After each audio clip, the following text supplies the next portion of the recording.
Yeah, special day. We talk about people values volleyball. Anytime you're adding people to your roster, it's a day to celebrate. So, Olivia and Stella Swenson didn't have to go far to find them.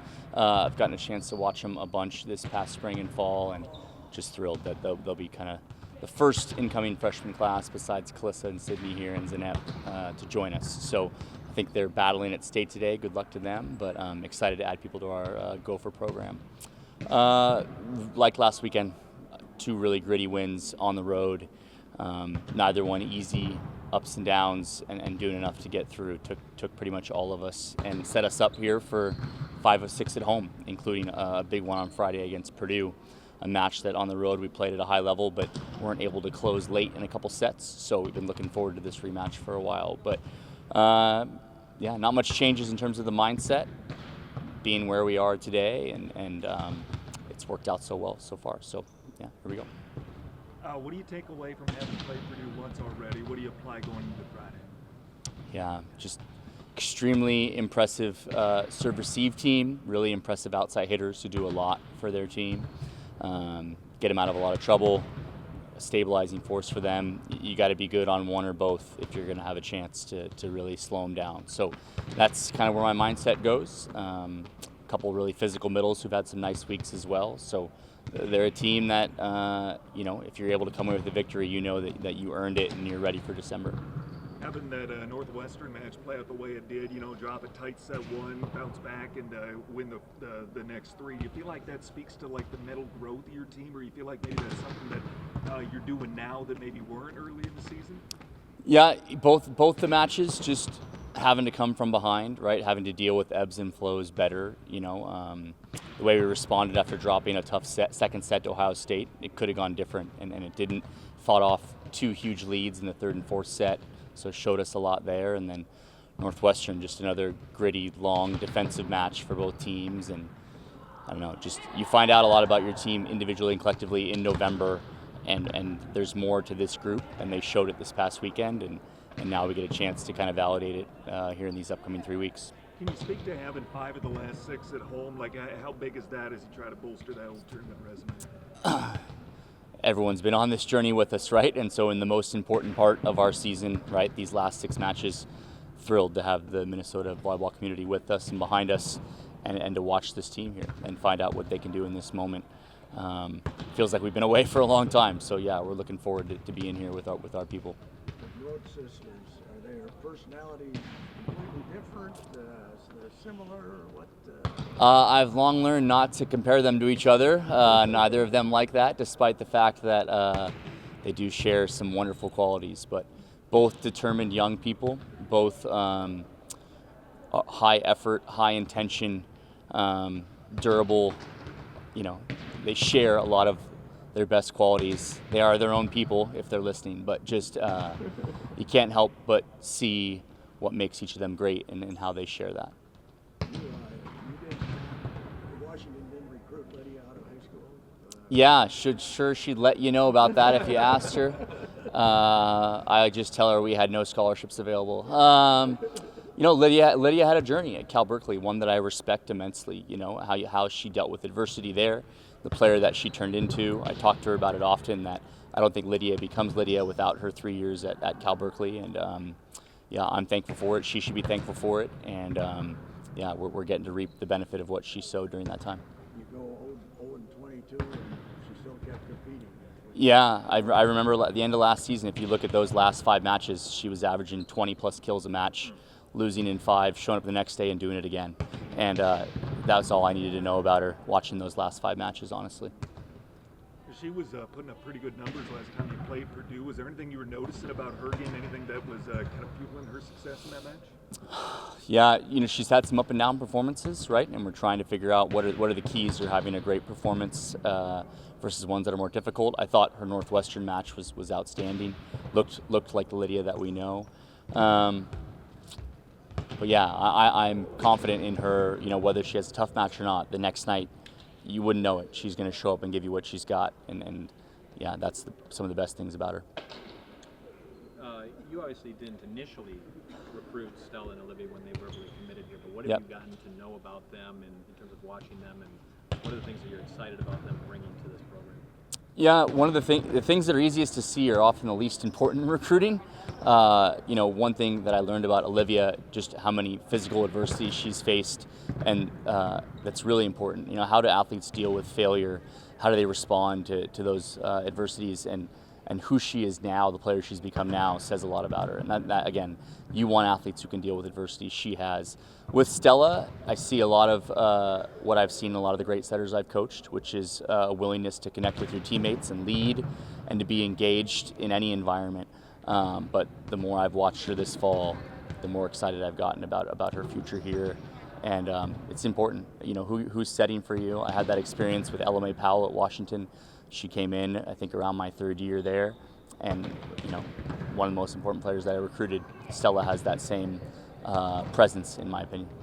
Did you ever run into the older sister? Did you ever compete against her? Thankfully not. I don't think it would have gone well for me. I heard stories about her, obviously, from across the country, but didn't get a chance to run into her.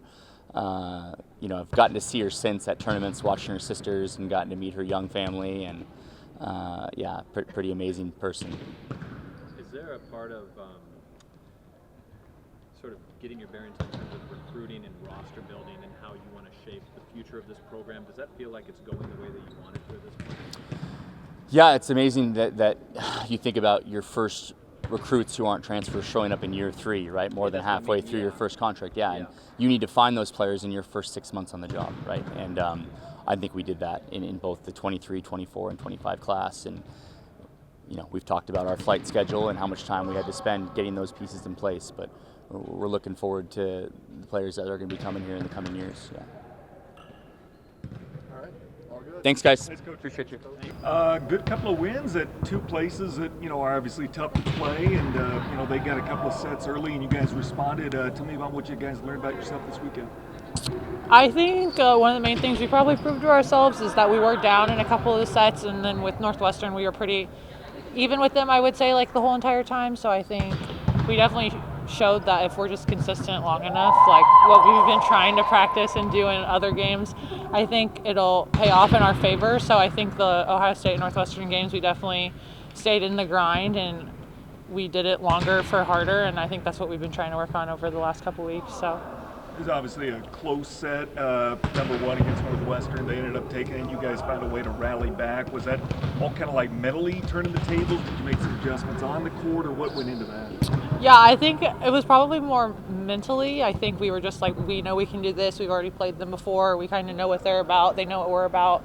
And I think at the end of when we had to figure it out, we just knew like we were the better team and we needed to do what we've been doing the last couple weeks.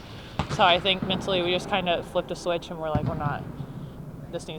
we need to switch something, obviously, but I think we ended up doing that. So you've won 6 of your last 8, you get 5 of your last 6 at home. What's the mentality like? Is it any different? Is it starting to get better, or where is that right now? Yeah, I think we're really excited. I don't think it's been a couple years since we've been at home this much at the end of the year. I've never been here for Thanksgiving, so I think we're super excited that we're at home. So, I mean, obviously it'll be a little different considering we get to play in the PAV. But I think overall trying to keep the same mentality from the last 2 games last week. I mean, even against Wisconsin and Purdue, even though we lost, I think we definitely played better. We showed growth and improvement. I think we were a lot more efficient with what we've been doing in practice and it carrying over to games, even though we didn't win those. So I think just kind of keeping the same groove going, playing at home, maybe it'll be a little bit better, but yeah, trying to keep the same things. That one road trip, kind of a homecoming for you, right? Is that kind of close to where you grew up, where you have family there? Yeah, I had like 20 people-ish there, 23 maybe, I don't know. I have a lot of friends that just ended up going to Purdue, and then it's like an hour and 40 minutes from my house, so it'll be the same for IU. I used an hour and 40 minutes the opposite direction of Purdue, so me and Kylie definitely had a little fan section for sure. It was a lot of fun, but yeah. Purdue, when you played them over there, you had some leads in the first 2 sets and they came back. What do you take away from playing them the first time? Mm-hmm. I think we're going to need to do a little bit more. Like, obviously, we killed the ball at a very high rate. I'm pretty sure the first 2 sets we hit almost over. I know we hit over 500 in the first set, and then I think a little under 500 in the second set. So I think with that being like a big focus we've had the last couple weeks in practice, we've kind of keyed that in. But I think that showed us that we're going to need to do other things to kind of take over and win the last 2 points of the first 2 sets we had. I think we're still focusing on the little things, which is what would have won us that game. A little bit of effort here and there, a little bit of care on a couple of points, so we can all clean it up. So I think it's nice that we've already played them. I'm excited to play them at home again because that's kind of how it went last year. I'm pretty sure we got swept there last year, and then we played really well against them here. So it'll be good to already have a little bit of background on them, but it was literally like 4 points. So I think we can figure it out. What have you been seeing from Taylor lately? It just seems like you two are finding a really good groove. Yeah, I think with the switch of her set, that took obviously a couple weeks to figure out in the beginning, and it was a little messy. But she's super easy to communicate with. Obviously, we're pretty good friends. We've been here together for the whole time. I think we kind of don't really need to say anything to each other. We kind of just know what's going on. Like if she wants to give me feedback, I'm good with it, and she gives it in a really respectful, easy way to take. And an easy way to understand. It's not super confusing when she's trying to tell me what she needs. So I think that's definitely been a big part of it, but she's super, super easy to work with. And when it's right, and she shows appreciation, and I show appreciation for when it all works out. So I think it's just a pretty good relationship that we've figured out this year with the switch of the tempo. So are you finding, I think I asked you this after some losses, but how are you finding team energy in terms of consistency? Are these wins lifting you up, or is it something where you're still trying to say, we're just going to keep riding this no matter whether we win or lose, we're going to approach it the same? Yeah, I think obviously we're happy we won on the road a couple of games. I think we were excited. We played well against obviously we beat them in 5 the first time, and beating them in 4 showed some type of improvement. We haven't watched film yet, but I think everyone knows that we improved in some aspects, like physically with volleyball. But I think for us, just because of how much we're working on stuff in practice with not only actual volleyball skills, but being good teammates and cleaning up the little things, I think we're just trying to stay the same for the most part. I think that'll help our group the most, is just staying the same, because with the up and downs, I think volleyball can go up and down a lot more with that too. Yeah. So I think for our group, I think we're trying to stay the same, and I think we're doing a pretty good job, but I think that would be best probably for our group, we're trying to stay the same versus, oh yay, we won. And it's okay, because then if we're really excited when we win, the losses are detrimental, and I don't think anyone needs that. So yeah. I have no idea if you have an opinion about this, but the U's been known for their tremendous setters from before you and then now to you. Mm-hmm. And today they signed a future setter, somebody who will come into that group. Do you have any relationship with Stella? Do you know her? Or? I don't know her. I don't really know her. I mean, I'll get to know her. I know she's coming in January. I didn't really know Sam since I came in after her. Right, I kind of only met Stella a couple times just from camp, working camp. So I'm excited. I'm happy that both of them get to come together. That's a great experience, I think, for their family probably, with Sam having played here, and them getting to come in together in January will be super awesome for them to get in the gym and get ready for fall. So I'm just excited. I'll get to know her. I feel like that setter world is kind of How'd it feel going back to Columbus? Oh, it was so fun. It was so great. Everybody was very welcoming, and I have no complaints.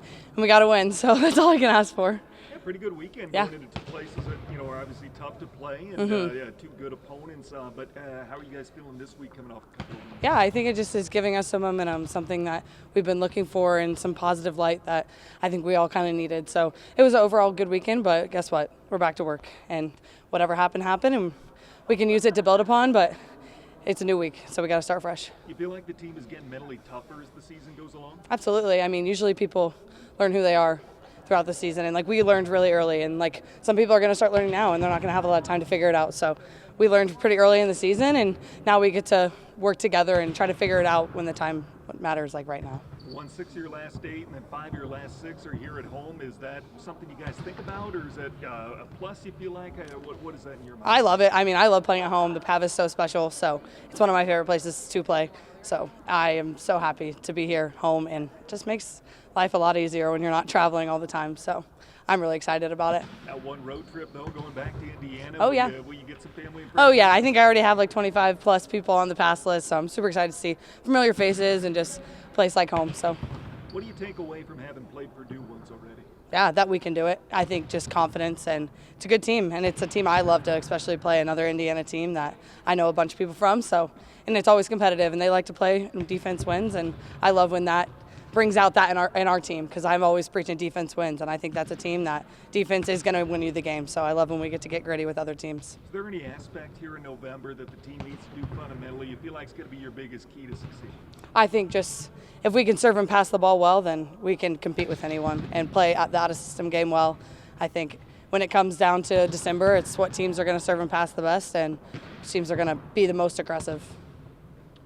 You've talked before about being sort of a mentor, a positive influence on that back row. And I wonder when you have a teammate, I know you kind of had a weekend where it was like server Steve had a couple of errors, like that. I wonder what you try to impart to a young player when they're trying to get that part of their game. Yeah, 100%. I just try to instill confidence in them, because I think when that happens, you just get in a spiral and you're just like, oh, I can't do this, I can't do that, I can't do that. And I've personally dealt with that at a young age and realized that one play can't lead to another. So I just try to encourage them to stay confident in those times, because we need them, and that, guess what, the team knows, and the team's coming after you. So I just try to instill confidence in my younger players and just know that you're not going to be able to do this without confidence. So just trying to give them all that positive reinforcement that I can get. Explain to me when a ball's coming over the net on a good serve, right?